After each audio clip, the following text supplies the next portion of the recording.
বিসমিল্লাহির রহমানির রহিম। প্রিয় দেশবাসী, আসসালামু আলাইকুম। দেশের গণতন্ত্রিকামী জনগণকে বাংলাদেশ জাতীয়তাবাদী দল বিএনপির ৪৬তম প্রতিষ্ঠা বার্ষিকীর শুভেচ্ছা। প্রতিষ্ঠার পর থেকে আজ পর্যন্ত রাষ্ট্র পরিচালনা কিংবা বিরোধী রাজনৈতিক দল হিসাবে দেশে গণতন্ত্র এবং মানুষের অধিকার প্রতিষ্ঠার প্রতিটি আন্দোলন সংগ্রামে বিএনপি দেশ এবং জনগণের স্বার্থ সমুন্নত রেখেছে। এ কারণেই শত প্রতিকূল পরিস্থিতি পেরিয়েও দেশের গণতন্ত্রকামী জনগণের কাছে স্বাধীনতার ঘোষকের দল বিএনপি সবচেয়ে জনপ্রিয় এবং বিশ্বস্ত রাজনৈতিক প্রতিষ্ঠান। যাদের নেতৃত্বে, যাদের আত্মত্যাগে, যাদের শ্রম ঘাম মেধায় বিএনপি আজ সারা দেশে জনগণের কাছে বিশ্বস্ত প্রতিষ্ঠানে পরিণত হয়েছে, দলের প্রতিষ্ঠা বার্ষিকীর এই শুভ লগ্নে তাদের সবার অবদানকে আমি শ্রদ্ধার সঙ্গে স্মরণ করছি। প্রিয় দেশবাসী, দেশ বর্তমানে ইতিহাসের এক সন্ধিক্ষণে এসে দাঁড়িয়েছে। ছাত্র জনতার আকাঙ্ক্ষার বৈষম্যহীন বাংলাদেশ গড়ার কঠিন এক চ্যালেঞ্জের মুখে অন্তর্বর্তীকালীন সরকার। হাজারো শহীদের আত্মত্যাগ আর অসংখ্য ছাত্র জনতার নিদারুণ যন্ত্রণাকর পরিস্থিতির মধ্য দিয়ে গত ৫ই অগস্ট দেশ স্বৈরাচার মুক্ত হয়েছে। তবে গণ অভ্যুত্থানের সাফল্য এবং সম্ভাবনা নস্যাৎ করে দিতে স্বৈরাচারের দোসররা এখনও ষড়যন্ত্র অব্যাহত রেখেছে। আমি বিশ্বাস করি, বাংলাদেশের পক্ষে শক্তি সতর্ক থাকলে বাংলাদেশকে আর বিপথে নেওয়া যাবে না, আর পথ হারাবে না আমাদের এই প্রিয় বাংলাদেশ। প্রিয় দেশবাসী, ষড়যন্ত্র কিংবা অপপ্রচার চালিয়ে গত ১৫ বছরের অনাচার অবিচার জনগণকে আর ভুলিয়ে দেওয়া যাবে না। রাষ্ট্রীয় স্থাপনা গণভবন ছিল দেশের রাষ্ট্র ও রাজনীতির ঐতিহ্যবাহী স্মারক। গণভবন বর্তমানে স্বৈরাচার হাসিনার দুর্নীতি, দুঃশাসন, অনাচার, অপকর্মের প্রতীক। ইতিমধ্যেই বিভিন্ন মহল থেকে এই গণভবনকে গুম, খুন, অপহরণ এবং গণহত্যার মিউজিয়াম হিসাবে প্রতিষ্ঠার দাবি উঠেছে। ২০০৯ সালের পিলখানায় সেনা হত্যা থেকে শুরু করে ২০১৩ সালের শাপলা চত্বর হত্যাকাণ্ড, ২০১২, ২০১৪, ২০১৫, ২০১৮, ২০২২ এবং ২০২৩ সালে গণতন্ত্র পুনরুদ্ধার আন্দোলনের সময় গুম ও বিচার বহির্ভূত হত্যাকাণ্ড, ২০১৮ সালের কোটা বিরোধী আন্দোলন এবং নিরাপদ সড়ক আন্দোলনে, ২০২৪ সালে গণ অভ্যুত্থানে শহীদ এবং গুম হওয়া মানুষদের স্মৃতিগুলো এই মিউজিয়ামে সংরক্ষিত থাকবে। অবৈধ ক্ষমতায় থাকার জন্য বাংলাদেশে আর কোনো শাসক যাতে স্বৈরাচারী হাসিনার মতন বর্বরচিত পথ অনুসরণ না করে, ভবিষ্যৎ প্রজন্মের কাছে এই মিউজিয়ামেই সেই বার্তাই বহন করবে। প্রিয় দেশবাসী, অন্তর্বর্তীকালীন সরকার যখন গণ অভ্যুত্থানের আকাঙ্ক্ষা বাস্তবায়নের পথে রয়েছে, এমন সময় হঠাৎ করেই চাপিয়ে দেওয়া বন্যা পরিস্থিতি দেশের পূর্বাঞ্চলের বিস্তীর্ণ অঞ্চল গ্রাস করে নিয়েছে। বন্যার করাল গ্রাসে প্রায় ১ কোটি মানুষ কম বেশি ক্ষতিগ্রস্ত হয়েছেন। অনেক মানুষ মারা গিয়েছেন, বিনষ্ট হয়েছে সম্পদ। এমন পরিস্থিতিতে সাধ্যমতন বন্যার্তদের পাশে দাঁড়াতে বিএনপি প্রতিষ্ঠা বার্ষিকীর সকল কর্মসূচি বাতিল করেছে। ইতিমধ্যে কোনো কোনো এলাকায় বন্যার পানি কমতেও শুরু করেছে। ফলে যারা বন্যায় ক্ষতিগ্রস্ত হয়েছেন, এই মুহূর্তে তাদেরকে বন্যা বিধ্বস্ত ঘরে ফেরানো কিংবা তাদের পুনর্বাসন প্রক্রিয়া বন্যাকালীন পরিস্থিতি থেকেও কিছুটা জটিল।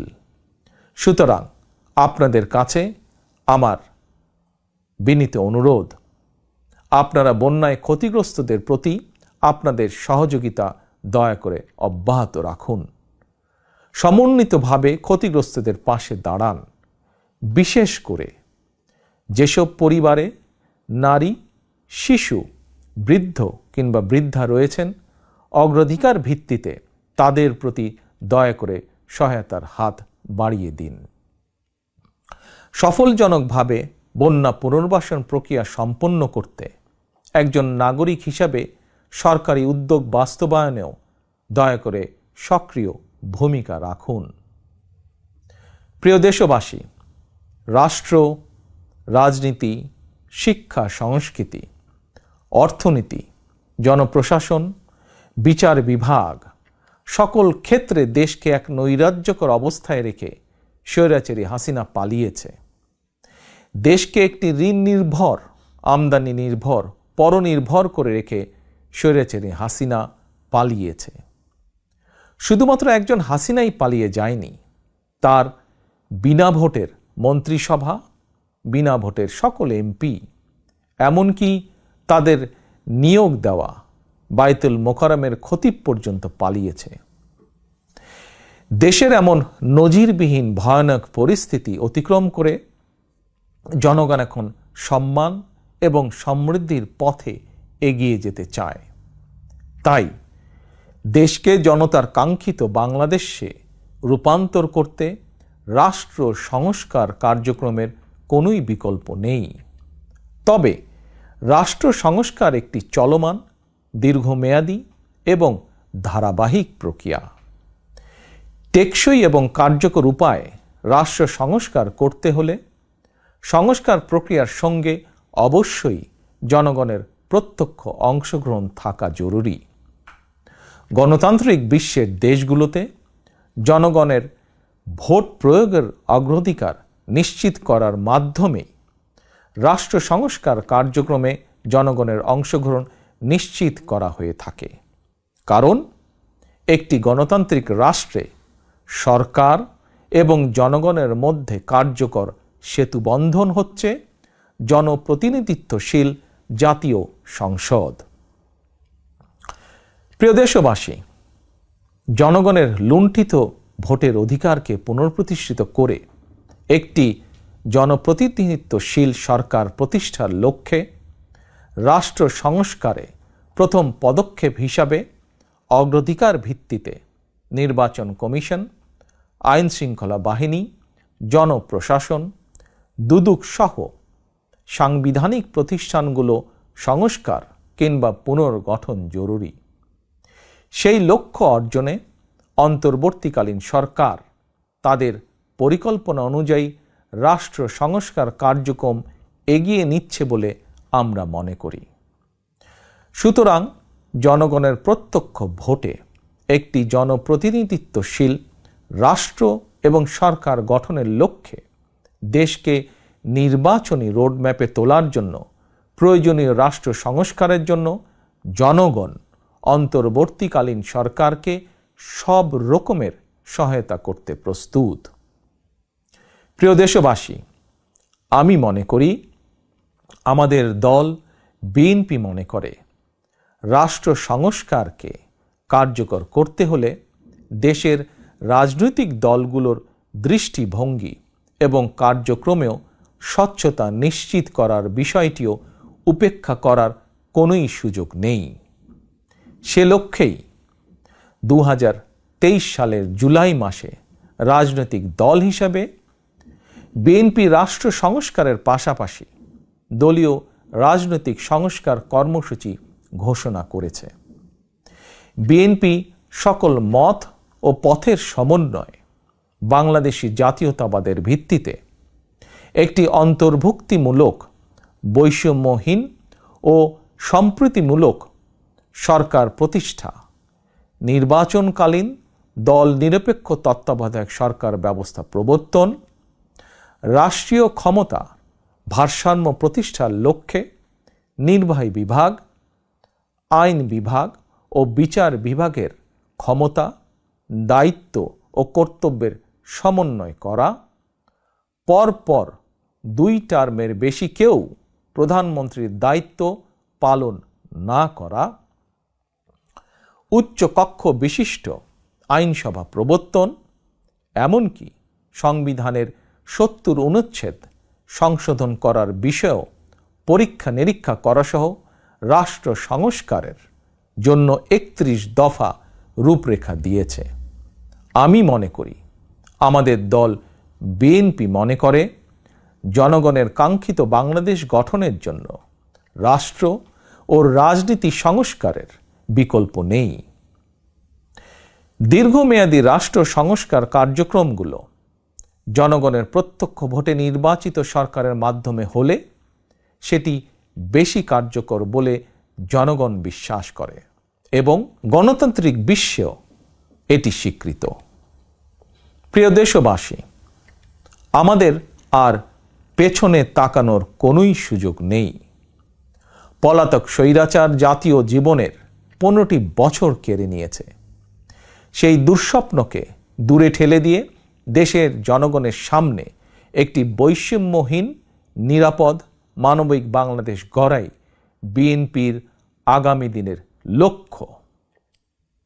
বিএনপি বিশ্বাস করে, তথ্য প্রযুক্তির বর্তমান বিশ্বে কথামালার রাজনীতির পরিবর্তে বর্তমান প্রজন্ম প্রতিশ্রুতির বাস্তবায়ন দেখতে চায়।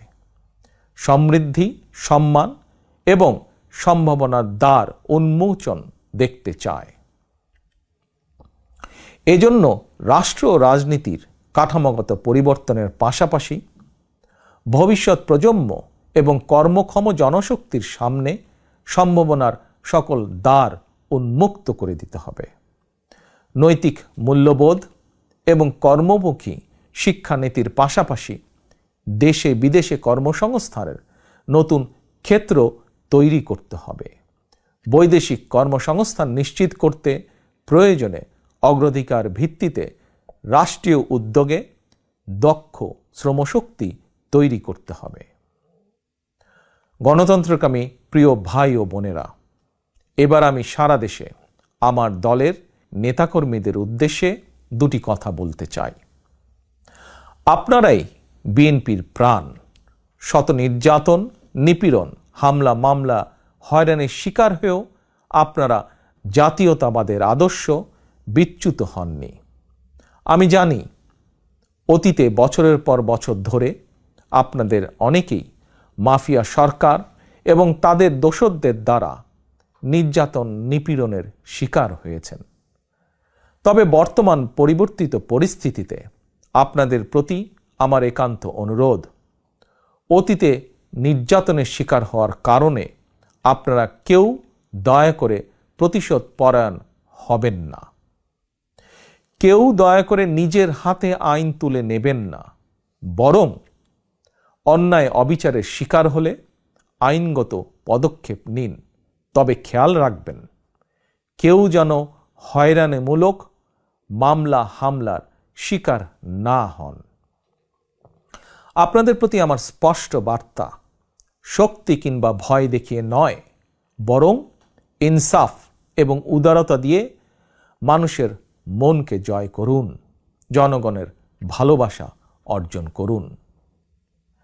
পরিশেষে বিএনপির 46তম প্রতিষ্ঠা বার্ষিকীর এই শুভ লগ্নে আমি বলতে চাই, স্বাধীনতার ঘোষকের প্রতিষ্ঠিত দল বিএনপিকে mother of democracy Begum Khaleda Zia দেশের 87,000 গ্রামের প্রতিটি ঘরে ঘরে পৌঁছে দিয়েছেন।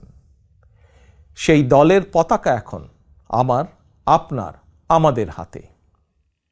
এই পতাকা এখন শুধু বিএনপির দলীয় পতাকাই নয়, বরং এই পতাকা এখন দেশ এবং জনগণের স্বাধীনতা ও অধিকার রক্ষার প্রতীকে পরিণত হয়েছে। সুতরাং যারা এই পতাকার মর্যাদা সমুন্নত রাখতে চান, তারা কোনো প্রকার অনৈতিক কিংবা অনধিকার চর্চায় লিপ্ত হবেন না। বাংলাদেশের জাতীয়তাবাদী শক্তির সকল স্তরের, সকল পর্যায়ের প্রতিটি নেতা কর্মী, সমর্থক, শুভাকাঙ্ক্ষীকে মনে রাখতে হবে, জনগণ বিএনপিকে বিশ্বাস করে, বিএনপিও জনগণকে বিশ্বাস করে, কারণ জনগণই বিএনপির সকল রাজনৈতিক ক্ষমতার উৎস। আল্লাহ হাফেজ। বাংলাদেশ জিন্দাবাদ, বাংলাদেশ জাতীয়তাবাদী দল জিন্দাবাদ।